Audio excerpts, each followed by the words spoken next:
Hello class. तो आज की क्लास हम शुरू करेंगे नए पाठ के साथ। चैप्टर 9 है ये, और स्वतंत्र भारत में जो राजनीति है किताब का ये अंतिम पाठ है। अंतिम पाठ होने की वजह से इस पाठ में एक समरी की तरह है ये, कि बाकी पूरे जितने भी पाठ अब तक हमने पढ़े शुरू से लेकर आखिर तक, उसमें किस तरीके से राजनीति में जो जो चीज़ें हुई, और एक दशक भी ख़त्म हो रहा है इस पाठ के साथ, या एक सदी भी ख़त्म हो रही है इस पाठ के साथ। तो अंतिम जो 20वीं सदी का अंतिम दशक है, उस दशक में क्या क्या घटनाएं घटी, इसको लेकर ये पाठ है। और इस पाठ में हम कुछ मुख्य चीज़ें पढ़ेंगे, जिसमें कि भारतीय राजनीति में क्या क्या नए बदलाव आए। एक दूसरा हम इसमें पढ़ेंगे क्या क्या विवादास्पद घटनाएं इस दौरान घटी, ठीक है, और किस तरीके से वो राजनीतिक मुद्दा बने और राजनीतिक बदलाव के लिए वो जिम्मेदार हैं, ठीक है। इस पाठ के दौरान हम कुछ बुनियादी सवालों पे भी बात करेंगे जो कि भारतीय राजनीति से जुड़े हुए हैं।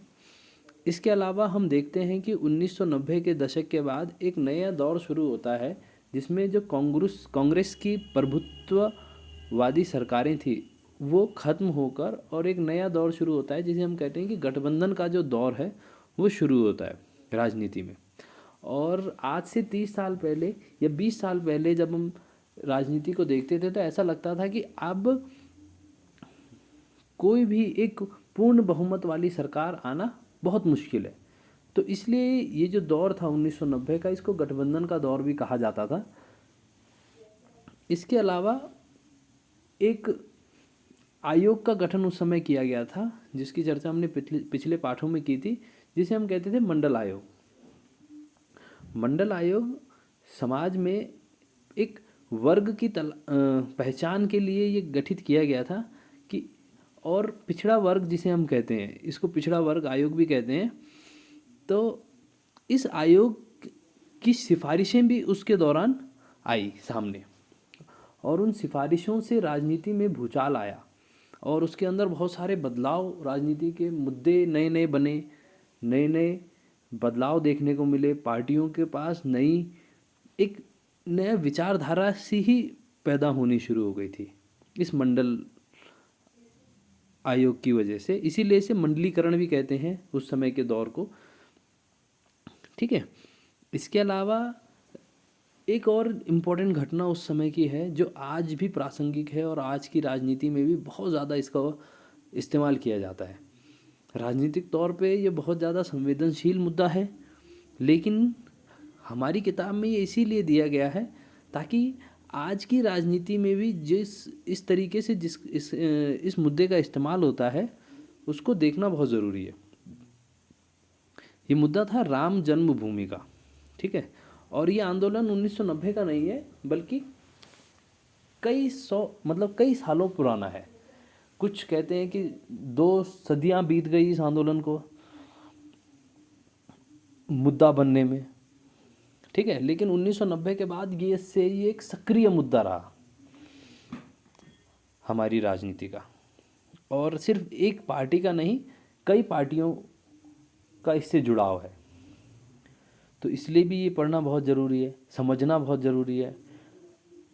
इसी दौरान एक और घटना घटी जो कि बहुत ही दुखद घटना थी या विवादास्पद घटना थी, जिसे हम कहते हैं बाबरी मस्जिद विध्वंस के नाम से जानते हैं।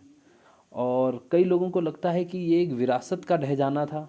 कुछ कहते हैं कि ये बहुत ज़रूरी था राजनीति में। तो किस तरीके से ये जो विवादास्पद जो ढांचा था, इसका गिरना राजनीति में एक भूचाल पैदा कर देता है, और देखेंगे हम कि किस तरीके से इसका इस्तेमाल सांप्रदायिकता के लिए, ध्रुवीकरण के लिए राजनीति में किया जाता है। और ये किसी एक पार्टी या एक दल का काम नहीं है। राजनीति में हर दल, हर पार्टी ने इसका उपयोग किया जैसा जिसको फ़ायदा पहुंचा। ठीक है। इसी दौरान हम देखते हैं कि 1990 का दशक है, इसकी चर्चा इसमें की जाएगी। इस दशक में बहुत बड़े बड़े बदलाव हुए नीतिगत तौर पर। भारतीय राजनीति में जिसे हम कहते हैं उदारीकरण, वैश्वीकरण, निजीकरण का जो दौर था वो 1990 के दशक के बाद ही शुरू होता है। तो नीतिगत मामलों में भी ये जो दशक था बहुत परिवर्तनशील रहा पुराने दशकों के मुकाबले। ठीक है। अब इसमें समझने वाली चीज़ ये है कि इतने सारे मुद्दे इस चैप्टर में हैं, तो क्या इन पढ़ने के बाद हमें इन सब का जवाब मिलेगा? जवाब है नहीं। हमें इसमें से इन मुद्दों का जवाब नहीं मिलेगा। हमें ये नहीं पता चलेगा कि सही क्या था, गलत क्या था। ना ही हमें सही और गलत की भूमिका में इस चैप्टर को समझना है। हमें इस चैप्टर के अंदर समझना है कि राजनीतिक तौर पर किस चीज़ का फ़ायदा किस दल को, किस नीति का फ़ायदा किस दल को किस तरीके से होता है, कौन राजनीति में किस तरीके से अपने मुद्दों को उजागर करने के लिए, अपनी व्यक्तिगत आकांक्षाओं को उजागर करने के लिए या राष्ट्र की आकांक्षाओं को उजागर करने के लिए किन मुद्दों का सहारा लेता है। कोई दल किस तरीके से परिवर्तन लाने की कोशिश करता है, क्या किसी में खामियां हैं, क्या किसी में नुकसान है, क्या फ़ायदे हैं, ये हमें देखने हैं।